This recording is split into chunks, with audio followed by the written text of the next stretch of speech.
There is a story that pretty much every Indian family knows by heart. पढ़ाई करो, degree low, IT में job लग जाएगी.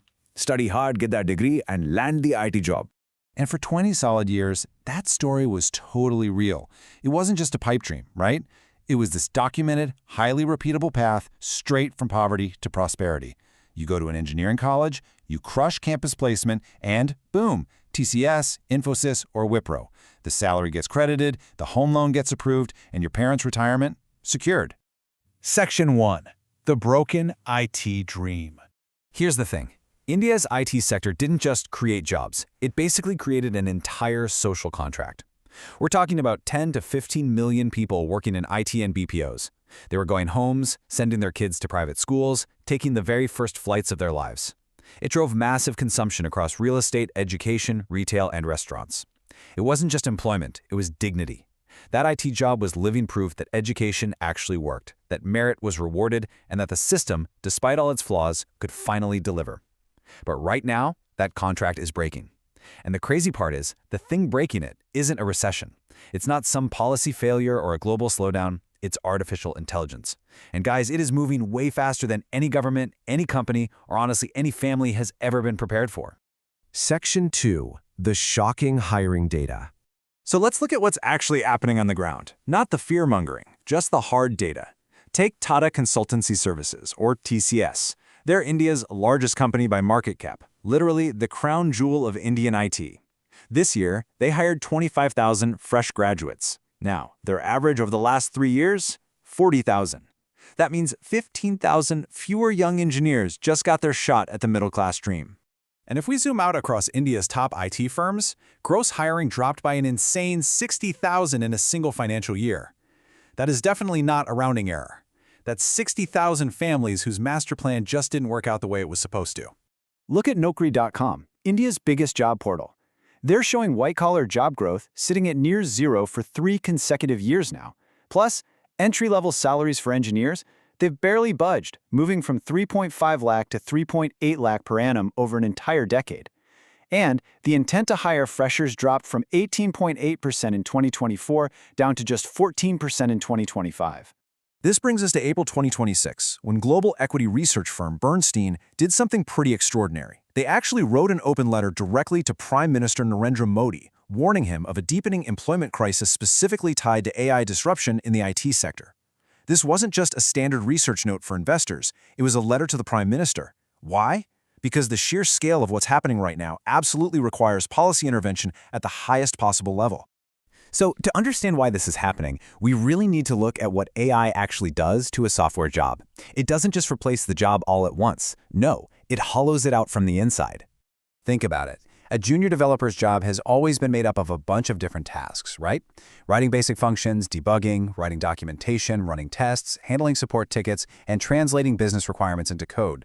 But today, AI tools like GitHub Copilot, Claude Code, and OpenAI Codex can perform 5 of those 7 tasks faster and honestly more accurately than a junior engineer. Sure, the company still absolutely needs a senior engineer to review everything, make decisions, and direct the flow, but the junior? The boardroom is now asking, hey, do we still need 30 of them, or will 5 do the trick? And that exact calculation is happening in every single boardroom across Bengaluru, Hyderabad, Pune, and Chennai as we speak. Not because these companies are evil, but simply because this is how capitalism works. When a new tool makes your workers significantly more productive, you just need fewer workers to produce the exact same output.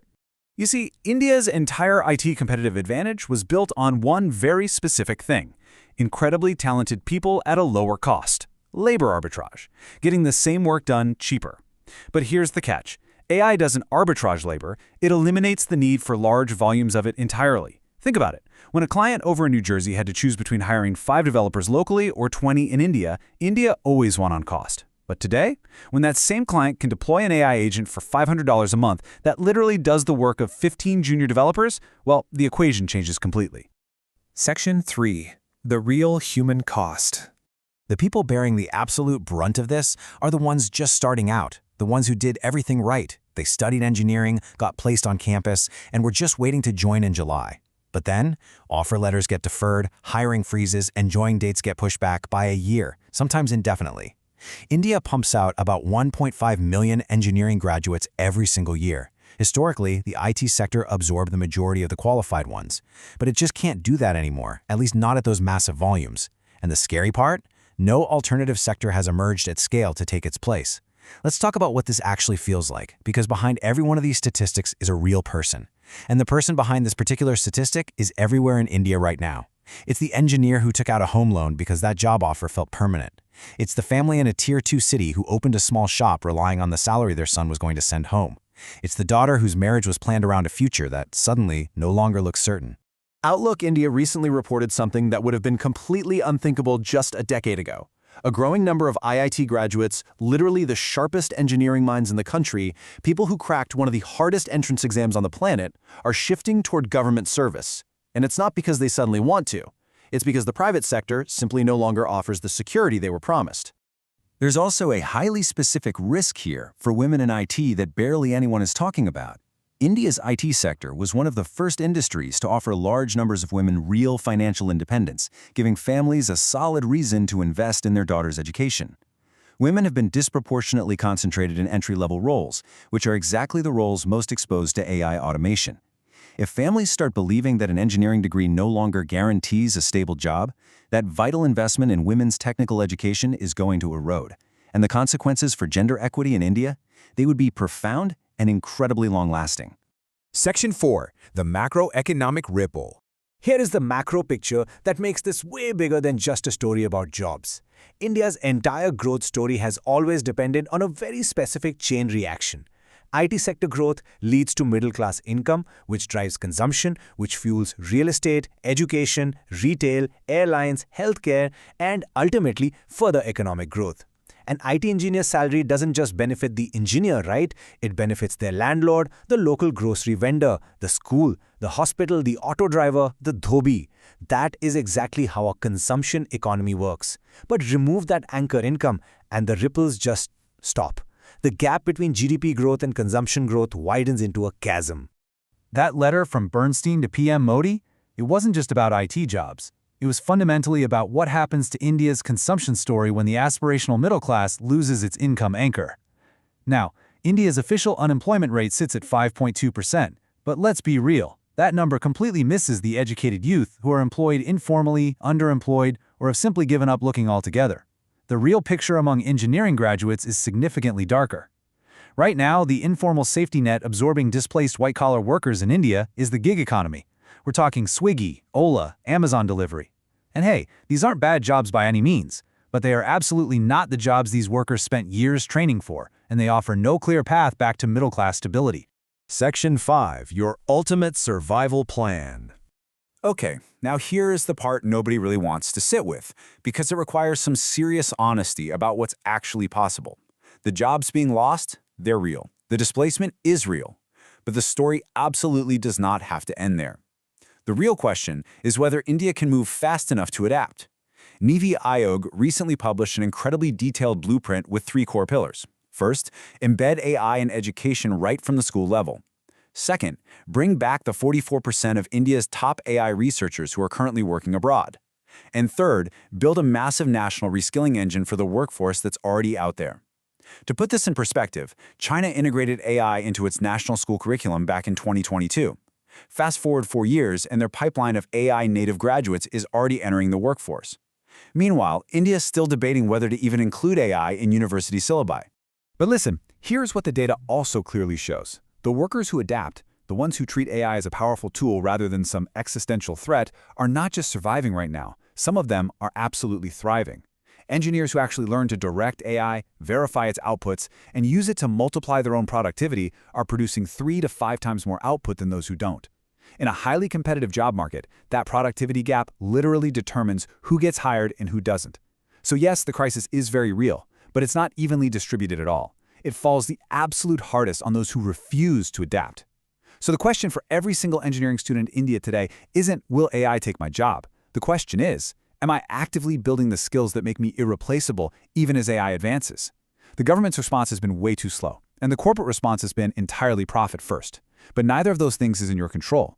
What is in your control is how you respond to this, today, right now, not waiting around for policy to catch up. So here is the honest, no BS action plan. This isn't motivational filler. This is what actually moves the needle. First, you have to stop treating AI as something that's just happening to you. Start treating it as literally the most powerful tool you have ever been handed. Every single hour you spend learning to use Claude, Copilot, or any other AI coding tool is an hour invested in the exact skill that separates the people getting hired from the people getting passed over. Second, your resume is just not enough anymore. Every other engineer applying for that same role has the exact same resume. What separates candidates in 2026 is a portfolio of things you have actually built, with AI as your co-builder. Start building today. Deploy something. Show them that you can actually ship a product. Third, the massive growth in Indian IT isn't happening at TCS or Infosys anymore. It's happening at Global Capability Centers, or GCCs. These are the India offices of giants like Google, Meta, Amazon, Goldman Sachs, and JP Morgan. These GCCs are actively hiring, but they don't want bulk volume. They want AI-fluent, highly skilled engineers. That requires a completely different job hunt strategy than the old campus placement model. And fourth, build in public. If you solve a cool or interesting problem using AI, share it. Put it on LinkedIn, GitHub, YouTube. The engineers who are getting noticed in 2026 aren't the ones with the best grades. They're the ones who can openly show their work. Visibility is a skill, so start practicing it right now. Look, the story isn't over. India built an IT sector that completely changed what was possible for millions of families. That previous generation didn't have an easy market either. They built something from nothing. Now this generation has to do the exact same thing, just with different tools in a much faster-moving world. The engineers who understand what's actually happening and who take action on that understanding are going to be just fine. But the ones who are just sitting around waiting for the job market to magically return to how it was in 2019, they are waiting for something that is simply never coming back. I am your host. This is The Explainer, the most important tools shaping the world in plain English every week. If this explainer said something true about your life, subscribe, because the conversation we just started is one we are going to keep having every week in plain English so that you have the information you need to make decisions that actually matter. And drop in the comments, are you an engineer in India right now? And how is the job market actually feeling where you are? Tell me what is real for you. We read every comment. See you in the next one.